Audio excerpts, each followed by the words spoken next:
लढाई नाही म्हणता येणार, पण आमचा हट्ट हा सगळ्यांनी पुरवलेला आहे. बाई इथं कोणी कोणाचे शत्रू नाहीत, सगळे गणपती जाणतायत. गेले एक महिना जे कार्यकर्त्यांनी अपाट कष्ट केलेत त्याला कुठेतरी आता आज यश आले. 100% 9:30 वाजता मिरवणूक चालू करायची. पुण्यातील गणेशोत्सवात कोण मानाचे कोण कामाचे, इथून सुरू झालेला वादाची ठिणगी आज कुठेतरी शमलेलंच पाहायला मिळालं.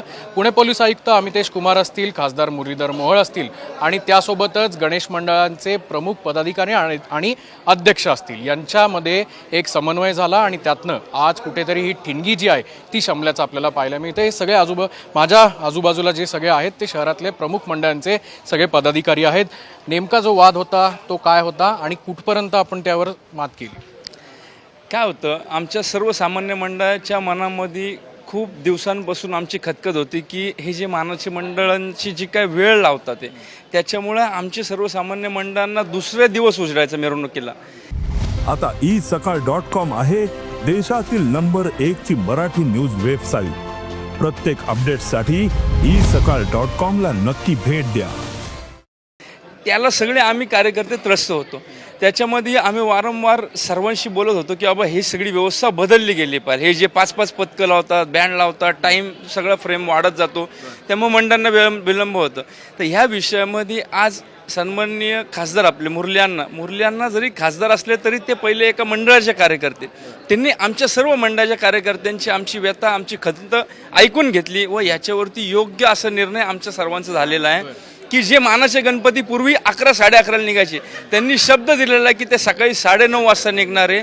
त्यांनी सगळ्यांनी एक पथक लावायचं त्यांनी आश्वासन दिलेलं, त्यांनी शब्द दिलेला आहे आणि त्याच्यामुळं जो काय मिरवणुकीला होणारा विलंब आहे तो 100% कमी होईल. आणि ह्याच्यामध्ये आता हेमंत भाऊ पण एक मंडळाचे कार्यकर्ते, त्यांनी सर्व कार्यकर्त्यांचं ऐकून घेतलेलं आहे आणि ह्याच्यामध्ये निर्णय असं झाला आहे की मानाचे गणपती समजा 12-12:30-1 पर्यंत जर पास झाले, त्याच्यानंतर 12 वाजेपर्यंत जर मानाचे गणपती पास झाले तर त्याच्यानंतर समजा सिटी पोस्टाच्या लाईनीचे 10 मंडळं होती, दगडूशेठ पास होईल, त्यानंतर आमची विद्युत रोषणाईचं मंडळ 7 वाजता चालू होतील. हा शब्द दिलेला आहे दोन्ही लोकप्रतिनिधींनी. आमदार हो 100% 9:30 वाजता मिरवणूक चालू करायची.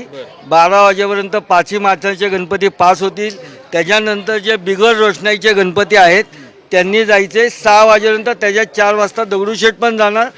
विद्युत रोषणाईच्या गणपतीला संध्याकाळी 6:30 वाजता लक्ष्मी रस्ता ओपन होणार. लोकप्रतिनिधी म्हणून हा समन्वय साधताना काय अडचणी आल्या? नाही, हे आम्ही सगळे मित्र आहोत. गेले आमची ओळखच गणपती मंडळाचे कार्यकर्ते म्हणून झालेले आहे. आमच्यात अतिशय चांगला संवाद आहे आणि माझ्या अंगावर आत्ता काटा आला. आम्ही सगळ्यांनी मिळून गणपती बाप्पाचा जो पुण्याचा गणेशोत्सव जो जगाच्या पातळीवर गेलेला आहे तो ह्या सगळ्याच समर्पित कार्यकर्त्यांच्या कष्टातनं गेला आहे. ते कष्ट आम्ही वाया जाऊन देणार नाही.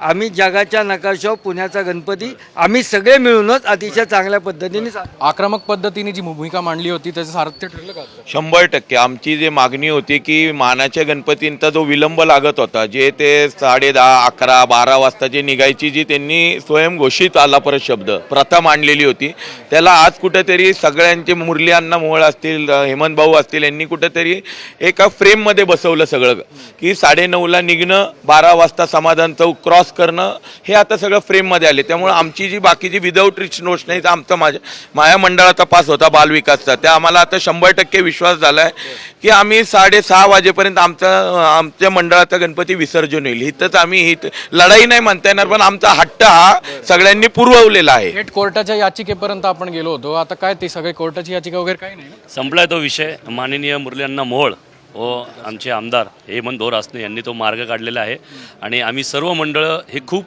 खुश आहोत, हॅपी आहोत, कारण आता आमच्या सगळ्या मंडळांना समान न्याय मिळणार आहे अशा अण्णांनी सांगितलंय. धन्यवाद. 7 वाजता मिरवणूक निघणार होती, पहिला फ्लेक्स शहरात लावला होता ना. आता त्या विषयावर सगळं आता पूर्ण विराम बसलेला आहे, कारण का जे सगळे एकत्र मिळून आम्ही आता हा उत्सव साजरा करणार आहे. तुमचा मुद्दा जो आहे तो पहिल्यापासून तुम्ही धरून जो लावलेला आहे की राजकीय पुढाऱ्यांनी एक वेळ साधूनच, इथे आमदार साहेब आहेत, तुम्ही सांगणार आहेत का त्यांना? हो, त्यांना त्यांच्या कानापर्यंत गेलेलं आहे आणि आयुक्तांच्या मार्फत आयुक्तांनी आम्हाला सांगितलं की आम्ही त्याची योग्य ती दखल घेऊन आम्ही तो पुढं पाठवणार आहोत आणि त्याबाबत 25 तारखेला एखादी घोषणा होईल. काय एकंदरीत समाधानकारक निर्णय सगळं? उत्साहाचं वातावरण आहे आता कार्यकर्त्यांमध्ये की गेले एक महिना जे कार्यकर्त्यांनी अपाट कष्ट केलेत त्याला कुठेतरी आता आज यश आले. मोहोळ अण्णांनी म्हणा, हेमंत भाऊ रासनेनी म्हणा, यांच्या सहकार्याने हे मोठं आज यश आलं आणि सर्व म्हणजे प्रत्येक मंडळाच्या कार्यकर्त्यावरती आज उत्साहाचं वातावरण आहे की आपण एक महिना जे अपाट कष्ट केले त्याचं कुठेतरी आज आपल्याला यश मिळालं. आपण त्याची खूप चांगली दखल घेतली आणि ते योग्य त्या लोकांपर्यंत पोहोचवलं, त्यामुळं आजचा दिवस बघायला मिळतो. म्हणून आमचं ते काम आहे. कसबा गणपतीचे अध्यक्ष श्रीकांत शेटे आहेत. गुरुजी, काय आजचा निर्णय एकदम आनंददायी आणि समाधानकारक वाटतो? एकदम छान आहे. आजचा निर्णय झालेला आहे. विसर्जन मिरवणूक काही आपण लवकर सुरू करतो आहोत आणि नुसती विसर्जन मिरवणूक लवकर सुरू करत नाहीत. हे जे काही होतं की वाद वादापेक्षा आमचा संवादच झाला नाही. संवाद जसा सुरू झाला त्या 2 मिनिटात हे सगळे जे काही ढग आहेत हे निघून गेले आणि सगळ्यांचं एकमत झालेलं आहे आणि एकमताने हे आम्ही सगळे निर्णय घेतलेले आहेत. माननीय खासदार असतील, माननीय आमदार असतील आणि सगळी मंडळं मिळून याच्यात काही आम्ही उपाययोजना ठरवलेल्या आहेत की त्या पद्धतीने आपण ही विसर्जन मिरवणूक त्याच पद्धतीने आपण दैदिप्यमान पद्धतीने नेणार आहोत. एक गोष्ट मला जी मनाला भावली हे सांगतो की शासन असेल, प्रशासन असेल पेक्षा आता तिथं जे प्रशासन काम करतात त्यांची वागणूक ही मात्र सगळ्यांना सेम मिळायला पाहिजे. या बाबतीत मात्र हे नक्की आहे आणि त्या पद्धतीचं वर्तन यावर्षी नक्की दिसायला हवं अशी आम्ही सगळ्यांनी मिळूनच मागणी केलेली आहे. आणि सगळ्यात महत्त्वाचं की यावर्षी हे जे काही निर्णय झालेला आहे या निर्णयाचं त्याचं एक अधिकृत डॉक्युमेंटेशन व्हावं अशी मागणी आम्ही सगळ्यांनी मिळून केलेली आहे आणि माननीय खासदार आणि आमदारांनी ती मान्य केलेली आहे. त्या पद्धतीने एक डॉक्युमेंट मात्र नक्कीच तयार होणार आहे. साधारणपणे तुम्ही आता जो विसर्जनाचा वाद होता त्याबद्दल काय तोडगा निघालाय? तुम्ही मानाचे गणपती आणि सगळ्यांमधला जो समन्वय त्याचं नेमकं उत्तर काय माहिती का, वादपेक्षा संवाद नव्हता हे म्हणणं जास्ती संयुक्तिक ठरेल. कारण जर वाद म्हणलं ना तर कुठंतरी समोर बसतात, त्याच्यात भांडणं होतात, त्याला वाद म्हणतो आपण. संवादच नव्हता आणि ही कुठंतरी ही एक पोकळी होती की संवाद नसल्यामुळं इथं कोणी कोणाचे शत्रू नाहीत, सगळे गणपती जाणतायत, गणपतीचाच उत्सव साजरा करतायत. आणि सगळ्यात महत्त्वाचं मी दरवेळेला नुसता म्हणत नाही तर मी प्रत्येक वेळेला माझं वर्तनही तसंच आहे. गणपती हा मानाचा आहे, क्रमांक हा व्यवस्थेचा भाग आहे. मला वाईट वाटत होतं की अरे कसबा गणपती हा आमचा नाही आहे, हे पुण्याचं ग्रामदैवत आहे, हा सगळ्यांचा गणपती आपला, आम्ही व्यवस्थापन बघतो आहोत फक्त.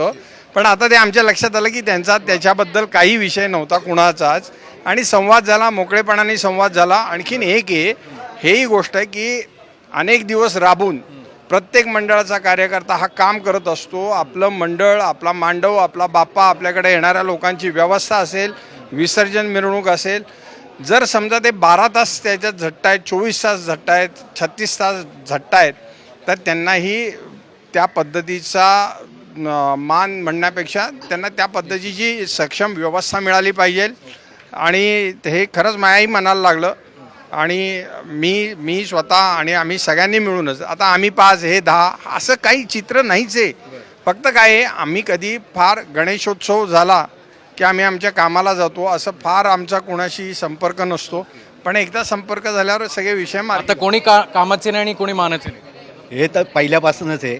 फक्त आपणच लोकांनी केलं की मानाचा आणि कामाचा.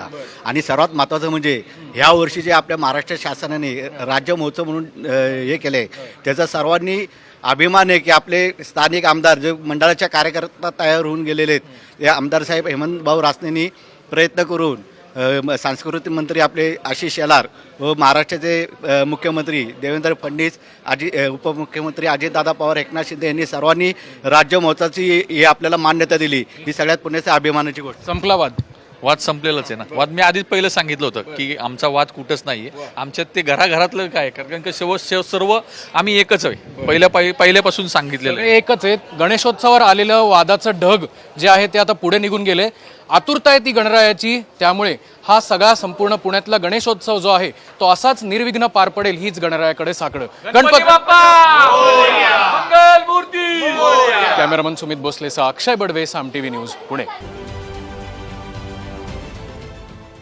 देश विदेशातील प्रत्येक घडामोडींचे लाईव्ह अपडेट मिळवण्यासाठी आता साम टीव्हीच्या सर्व सोशल मीडिया प्लॅटफॉर्मला लाईक, फॉलो आणि सबस्क्राईब करा. तसंच सर्व नोटिफिकेशनसाठी बेल आयकॉन प्रेस करायला विसरू नका.